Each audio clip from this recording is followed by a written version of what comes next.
Olá, bem-vindos a essa apresentação chamada Materiais Cerâmicos Aplicados a Sistemas de Armazenamento de Energia. Meu nome é Dan, eu sou pesquisador do Parque Tecnológico Itaipu. O objetivo dessa apresentação é mostrar para vocês por que cerâmicas, ou o que as cerâmicas são e o que as torna hábeis ou habilitadas, vamos dizer assim, a serem aplicadas na área de energia. Porque toda vez que a gente pensa em cerâmicas, pelo menos acho que as primeiras coisas que ocorrem nas nossas mentes, toda vez que a gente fala em cerâmica, são objetos como estes, né? Pratos, telhas, canecas, às vezes algumas coisas até mais belas, como vitrais, não é? Mas se a gente prestar um pouquinho de atenção em algumas aplicações ao nosso redor, a gente também vai encontrar coisas bem interessantes e tecnológicas, como isoladores elétricos. Este objeto aqui é um pouco mais, talvez, curioso, mas isso aqui é uma turbina, e aqui as pequenas aletas da turbina, elas estão revestidas com material cerâmico. Por que será que isso é feito? Para qual objetivo isso é feito, na verdade? Isto aqui é um rolamento cerâmico. Para que fazer rolamentos cerâmicos, não é? E até algumas aplicações até bem mais curiosas, como lentes para observações astronômicas, né? Então, as cerâmicas também permitem fazer todas esses objetos, além daqueles que nós vimos nos slides, né, no slide anterior. E a pergunta é, como isso é possível? E como isso se relaciona à área de energia? E eu gostaria de até me centrar mais nestes três exemplos aqui desse slide. Não vou falar sobre vidros, tá? Então, é muito importante, dessa maneira, que a gente defina o que é uma cerâmica. É um material inorgânico formado por ligações químicas de caráter iônico e ou covalentes. Outra forma de se definir seria também material inorgânico formado por ligações químicas de caráter iônico com graus de covalência. Para ilustrar isso melhor, né, eu gostaria de apresentar esse slide em que, de maneira bem simplificada, eu gostaria de explicar o que é uma ligação iônica. Obviamente que numa fabricação de materiais cerâmicos, na obtenção dos materiais cerâmicos, não é bem assim que é feito. Mas essa ilustração é um pequeno modelo, é um modelinho, que ajuda a gente a entender como é que esses átomos se estruturam para formar os materiais cerâmicos. Se você tem, ou se você juntar um átomo de um material não metálico, por exemplo, pode ser ali da família dos halogênios na tabela periódica, e um átomo de material metálico, né, aqueles elementos que ficam um pouco mais para o lado esquerdo da tabela periódica, o átomo de material metálico, ele vai querer esvaziar ele tende a esvaziar a sua camada de valência, doando elétrons. E esse elétron vai preencher a camada de valência que falta elétrons dos átomos de não metálicos, os átomos não metálicos. Né? Então, com o esvaziamento da camada de valência do átomo de metal e o preenchimento da camada de valência do átomo de não metal, formam-se, então, um ânion e um cátion, e ambos são chamados de íons agora, porque são átomos que portam cargas, sendo o cátion positivo e o ânion negativo. E esses átomos se agrupam formando estruturas, sendo que essas estruturas, esses arranjos, né, eles se estendem periodicamente e com graus de simetria, ou com características de simetria. A isso chamamos de estrutura cristalina, neste caso, iônica. Estrutura cristalina formada pelos íons. Por que toda essa explicação importante, né, essa explicação que às vezes até parece um pouco difícil? É porque, com essa explicação, eu ajudo vocês a entenderem por que as cerâmicas são aplicáveis tecnologicamente, ou com aplicações até mais simples, como foi mostrado nos slides anteriores. Graças a essa maneira como os íons se estruturam, e quando a ligação química é muito forte, a gente ajuda a explicar por que cerâmicas resistem a elevadas temperaturas. É porque, essencialmente, isso torna as cerâmicas bons isolantes térmicos. Então, veja só, no caso daquele exemplo da turbina, cada aletinha dessa foi revestida com material cerâmico, porque isso faz com que elas suportem temperaturas mais elevadas do que se fossem simplesmente o metal exposto, né? E como foi falado, se essas ligações químicas que caracterizam ou que proporcionam material isolante tiverem ligações muito fortes, eles inclusive podem servir para fabricação de materiais metálicos como o aço, né? Você pode fundir o aço numa panela de aço em temperaturas da ordem de 1.600, acima de 1.600 graus, como é mostrado aqui nessa ilustração, nessa foto.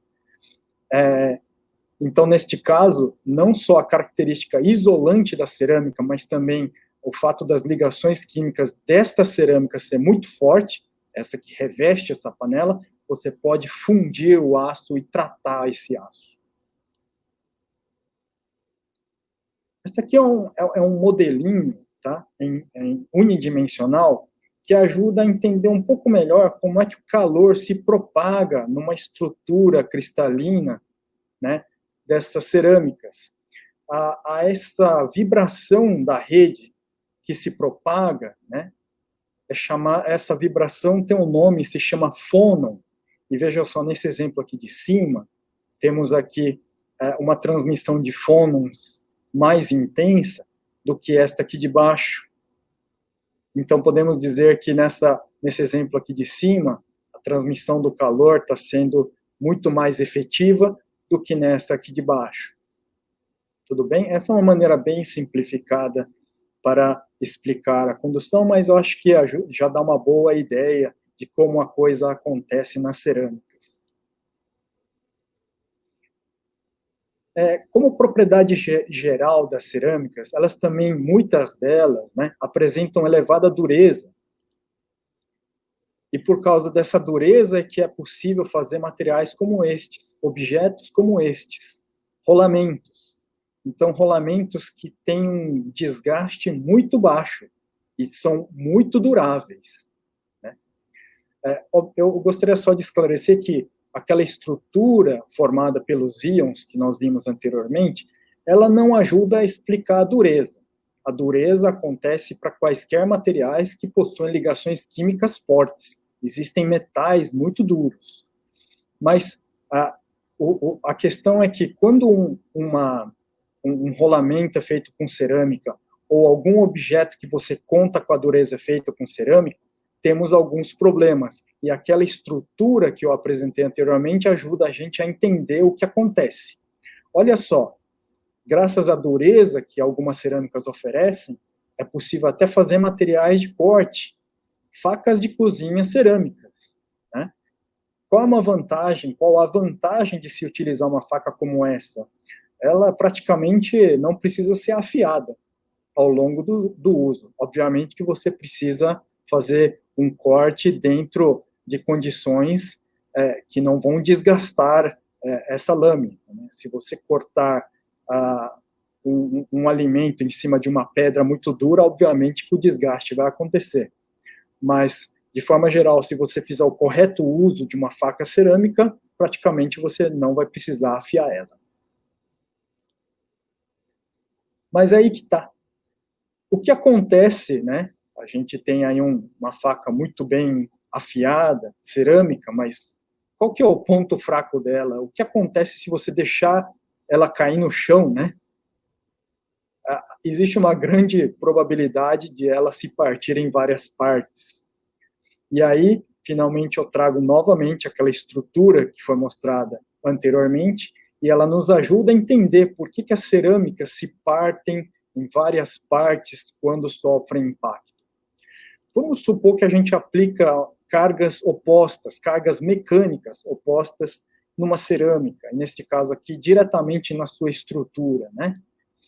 Se você aplicar uma certa força, vai ser possível ter um deslocamento aqui de blocos dessa estrutura um contra o outro. Percebam que vai chegar a um certo nível de deslocamento em que as cargas negativas vão se coincidir, assim como as cargas positivas. Né? Vou repetir, as cargas negativas e as cargas positivas vão se coincidir, como vocês observam aqui na ilustração. Fatalmente, cargas de igual valor, de mesma polaridade, vão tender a se repelir, e isso é o que leva à fratura dessas cerâmicas. É isso que as torna muito frágeis. Eu gostaria que o conceito de fragilidade ficasse muito claro aqui, que fragilidade significa que há uma deformação plástica muito baixa quando um material cerâmico se rompe. Outra forma de entender isso é que quando um material frágil, como uma cerâmica, se rompe, a deformação permanente que vai acontecer é muito pequena. De novo, em outras palavras, cerâmicas não vão amassar antes de se romper. Eles simplesmente se partem. Ok? É por isso que quando uma cerâmica sofre impacto, ela pode se partir em várias partes. E ela não vai se amassar antes de partir. Ela vai simplesmente se estilhaçar. Outra característica que aquela estrutura de íons que foi mostrada anteriormente permite a gente entender é porque cerâmicas são bons isolantes elétricos. Neste caso aqui temos um isolante elétrico que está separando cabos de alta tensão. Aqui um exemplo ainda mais curioso, em que, não sei se todos conhecem este objeto. Este aqui este objeto se chama sonda lambda, e ele serve para medir a quantidade de oxigênio que sai pela exaustão do seu carro, para que a sua injeção eletrônica, ou a injeção eletrônica do seu carro, saiba qual a quantidade adequada de combustível a ser colocada no motor. Dentro dessa pecinha aqui tem um material cerâmico, e através desse material cerâmico, os íons de oxigênio se permeiam, ou os íons de oxigênio atravessam essa pecinha cerâmica, e com isso ele pode medir a concentração de oxigênio que sai da exaustão, do sistema de exaustão do seu carro.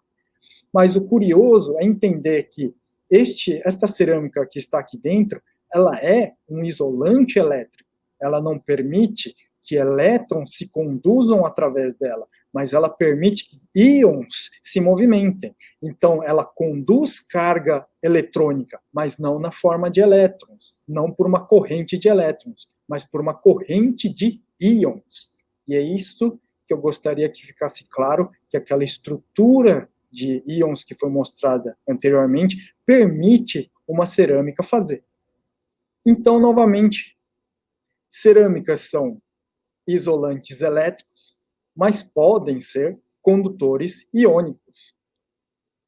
E, finalmente, eu gostaria de apresentar aqui para vocês como as cerâmicas, com tudo que foi explicado em termos de conceito, podem ser utilizadas na área de armazenamento de energia.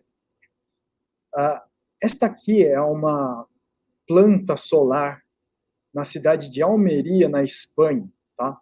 Outra forma, ou o nome que eles dão é Plataforma Solar de Almeria. E o que ela tem de especial? Nessa plataforma, existe uma planta que armazena energia solar na forma de calor. Na verdade, tem muitos outros experimentos acontecendo, não apenas como estes, mas outros experimentos que exploram as possibilidades do uso da energia solar. Mas um desses experimentos, uma dessas plantas, armazena energia solar na forma de calor, tá? E como eles fazem isso? Em concretos de construção civil. Obviamente não são concretos comuns, são concretos especiais. Nesses concretos, existem tubulações que trocam calor por meio de um fluido, pode ser água ou óleo, e com isso eles aproveitam esse calor para eles aproveitam esse calor para gerarem outras formas de energia, ou para transmitir a energia na forma de calor mesmo. O interessante de se perceber aqui é que, pelos concretos serem materiais cerâmicos e bons isolantes, eles permitem, ao mesmo tempo, armazenar o calor e não permitir que esse calor se perca de forma ineficiente. E por isso essas aplicações são possíveis. Ainda falando sobre cerâmicas térmicas estruturais, como o exemplo anterior, eu gostaria de apresentar aqui 2 exemplos. O primeiro exemplo é o material cerâmico utilizado como isolante térmico dessa bateria que recebe o nome comercial de Zebra.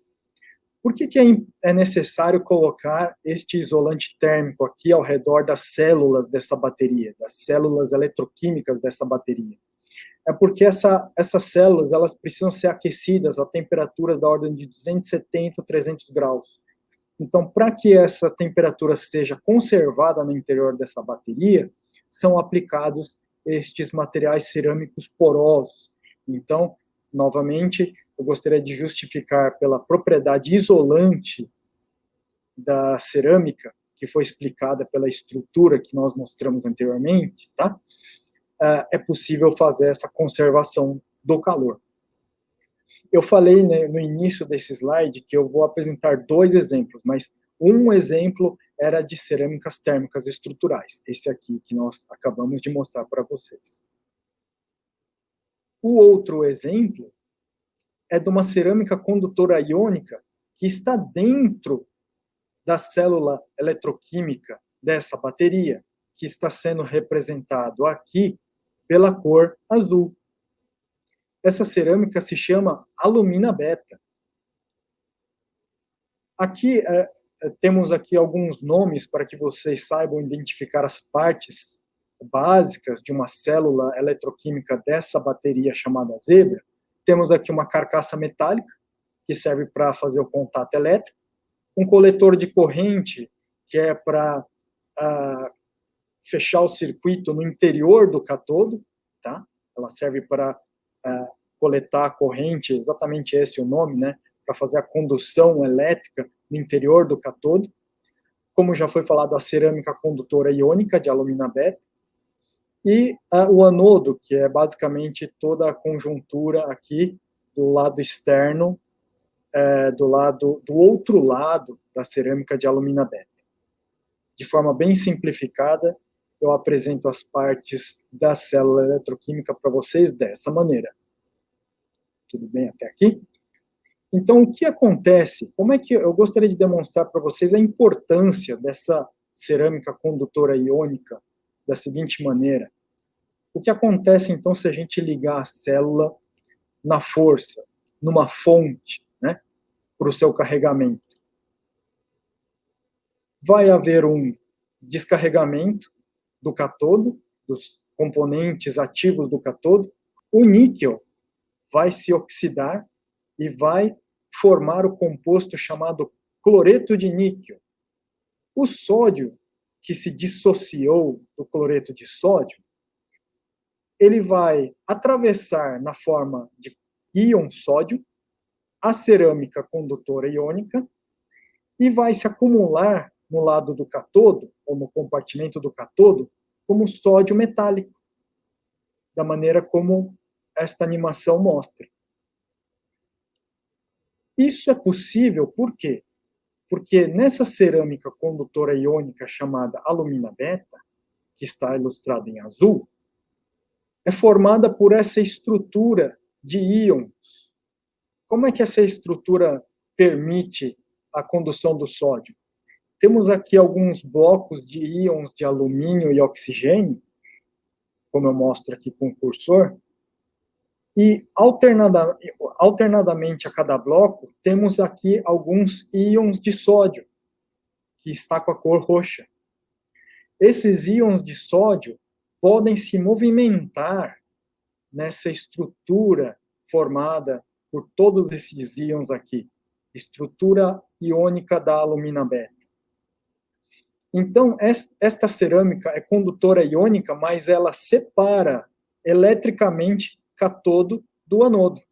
Ela isola eletricamente, ela não pode conduzir os elétrons do cátodo para o anodo, ou vice-versa. Mas ela deve conduzir carga, sim, na forma de íons, através desta estrutura que está sendo mostrada aqui para vocês. E na descarga, portanto, a descarga é um acontecimento espontâneo, um fenômeno espontâneo, o cloreto de níquel vai voltar à sua forma metálica, o sódio atravessa de novo do anodo para o cátodo e vai se associar ao cloro novamente, formando o cloreto de sódio. Novamente, isso só é possível porque esta cerâmica, além de ser um condutor iônico, ele é um isolante elétrico.